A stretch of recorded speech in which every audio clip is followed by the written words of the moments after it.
Bom dia, prezados alunos. Na aula anterior, na lição 24, fomos interrompidos de forma um tanto ou quanto intempestiva pelo sistema. No entanto, vou tomar o cuidado de continuar aonde parei. Estávamos na impreparação da mão de obra, no âmbito dos fatores internos, nos países subdesenvolvidos. Pois bem, como eu estava a dizer, nesses países a fuga dos cérebros em face das condições precárias de trabalho, de desenvolvimento econômico e social do país, vem empobrecer ainda mais com a perca desses mesmos quadros. Eles acabam por optar por voltar ou fugir para países que lhes ofereçam melhores condições de vida. E quais são esses países? São os centros mais desenvolvidos. Nesses centros, muitos deles que, à partida, fizeram os seus estudos aí, acabam por se rever e preferirem regressar para viver nesses mesmos países. Dito isto, devemos lembrar que há uma grande necessidade de se investir na educação por forma a que se consiga estancar e resolver este problema da impreparação da mão de obra. É um dos fatores internos do subdesenvolvimento. Sem dúvida. Fica claro que a ausência de uma mão de obra qualificada e culta condiciona o desenvolvimento econômico e social de um povo. A sua capacidade de produção em face aos demais vai ser sempre inferior, fruto dessa incapacidade e desta impreparação. Dito isto, nós podemos analisar o quadro da página 71, na parte final, em que faz a comparação de diversos países do mundo no âmbito da educação.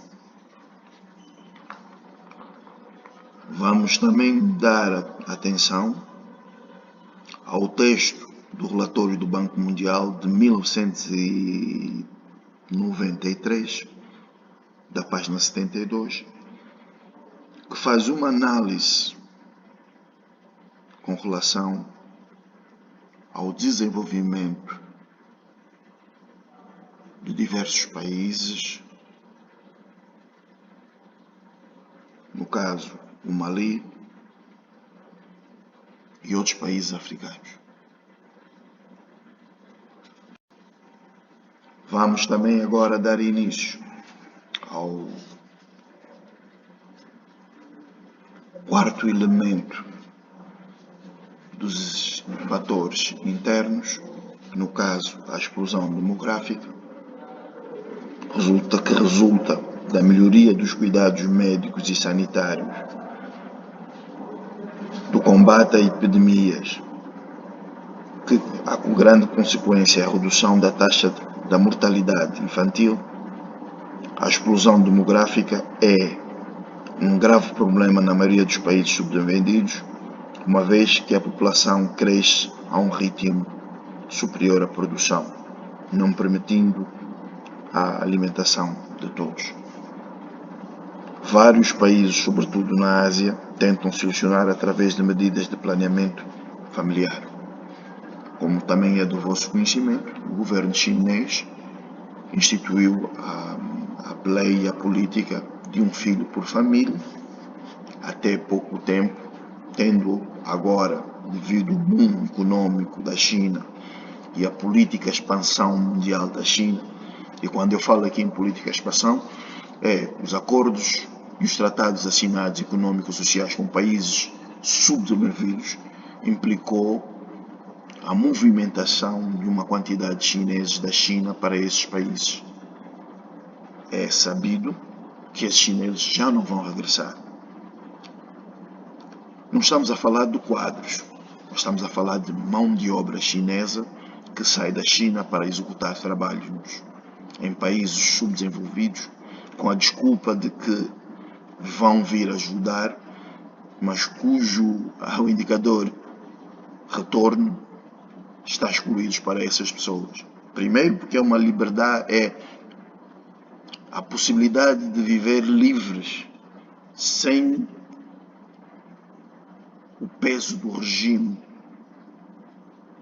e da sociedade chinesa, podendo ser ou não bem aceite nessa comunidade, mas partindo de países subdesenvolvidos, não vai haver qualquer impedimento a essa entrada.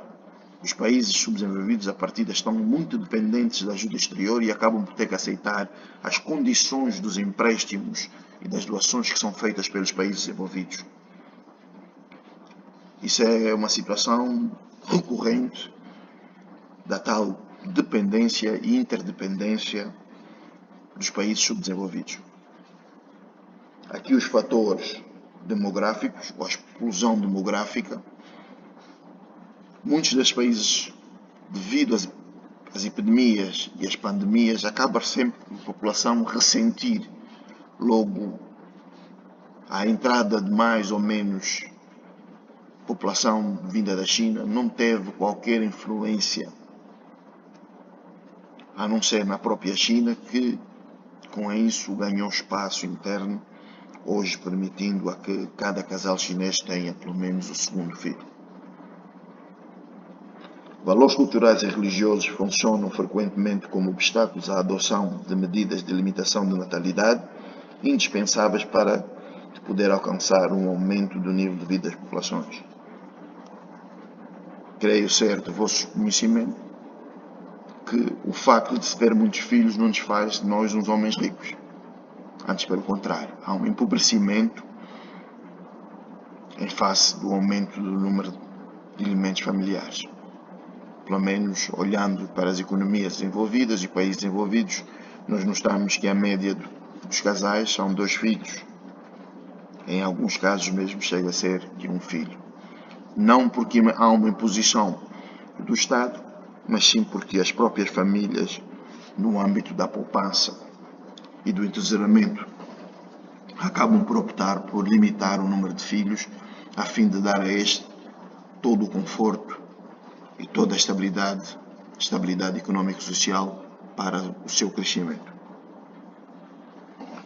Temos outros fatores no âmbito demográfico que vão merecer a nossa atenção. Não só temos o aumento do número, como temos também a falta de educação e uma alta taxa de alfabetização.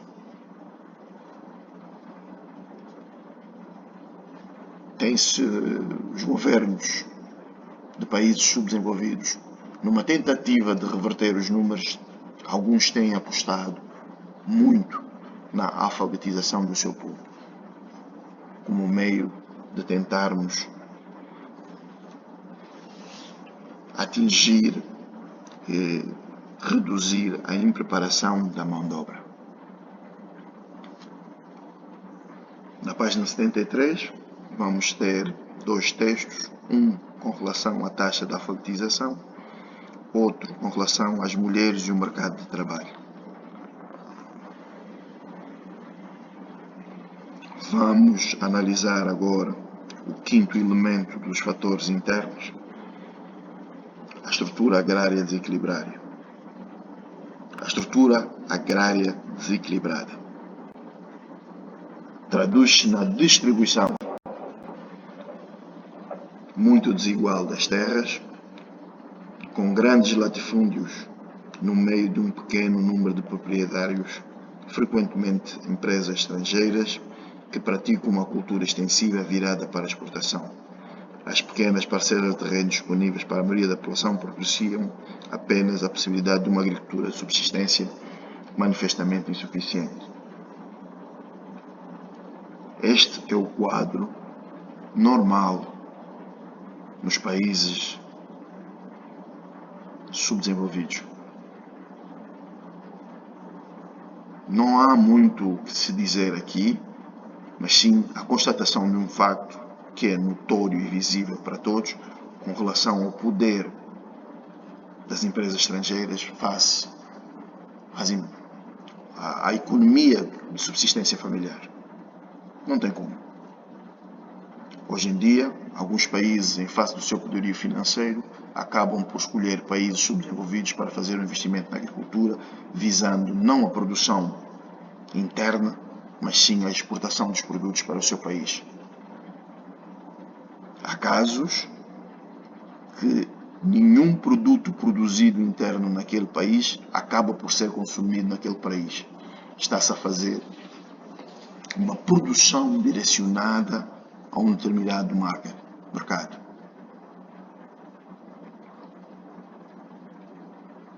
É complicado, mas acontece. Anteriormente, quando falámos no investimento estrangeiro, esta é uma das situações que se enquadra no investimento estrangeiro. Vamos dar início agora à estrutura social heterogênea. Nos países subdesenvolvidos, a disparidade de rendimentos, consequentemente níveis de vida, é enorme. A opulência de uma minoria corresponde a uma grande miséria da maioria da população, não se verificando a existência de uma classe média significativa. Vocês têm em algum momento ouvido falar? Não há classe média. Nesse tipo de países subdesenvolvidos, a classe média desaparece. Nos países em via de desenvolvimento e países desenvolvidos, há uma classe média. E são eles os bastiões do equilíbrio econômico-social do país. Não pode ser uma minoria a dominar a maioria. Não pode. Não pode mesmo. Cria-se logo aqui uma desigualdade e um desequilíbrio econômico-social. Exemplo claro dessa segregação social é a desigualdade da divisão dos rendimentos, o fosso que se cava nos países em desenvolvimento é um dos indicadores essenciais do subdesenvolvimento. É por isso que os valores médios do PIB por habitante podem induzir em erro. Aqui fica espelhado a razão pelo qual o PIB poderá não ser um indicador correto para avaliarmos o desenvolvimento econômico e social de um país. Como vocês sabem, crescimento é quantitativo, desenvolvimento é qualitativo. Nós temos aqui um quadro, indicador com relação aos desequilíbrios, fazendo uma explicação desses mesmos desequilíbrios, tendo em atenção os fossos entre os países, o fosso entre regiões, o fosso entre grupos sociais, o consumo total de energia por habitante. Meramente indicadores com relação às dificuldades inerentes e fatores internos de subdesenvolvimento, que se enquadram na problemática do desenvolvimento, fazendo diferentes níveis de desenvolvimento dentro da nossa sociedade. Não há como não analisarmos com cuidado os indicadores aqui expostos, com a indicação deste sexto fator, ficam identificados os 6 fatores internos do subdesenvolvimento. Leitura obrigatória da página 74 e 75. Análise e interpretação dos quadros aí expostos, bem como as propostas de trabalho que seguem na tarefa. Podemos ter em atenção a página 73, com relação ao quadro que revela sobre as mulheres no mercado de trabalho e a taxa de alfabetização. Peço também atenção ao quadro sobre a educação e o dualismo econômico. Neste caso, peço a vossa atenção e que se cumpra a leitura obrigatória das páginas referentes aos fatores internos, que vai da página 69 à página 75. Quero desde já desejar-vos uma boa aula, fazendo lembrar que as tarefas referentes à matéria já foram enviadas e cujo qual eu aguardo por dúvidas ou questões inerentes a esta parte da matéria. Poderão socorrer-se do contacto da minha pessoa através do e-mail que vocês já têm ou via Fedena, deixando os vossos questionários anexados ao trabalho por vós enviado. Boa aula para vocês, um bom dia.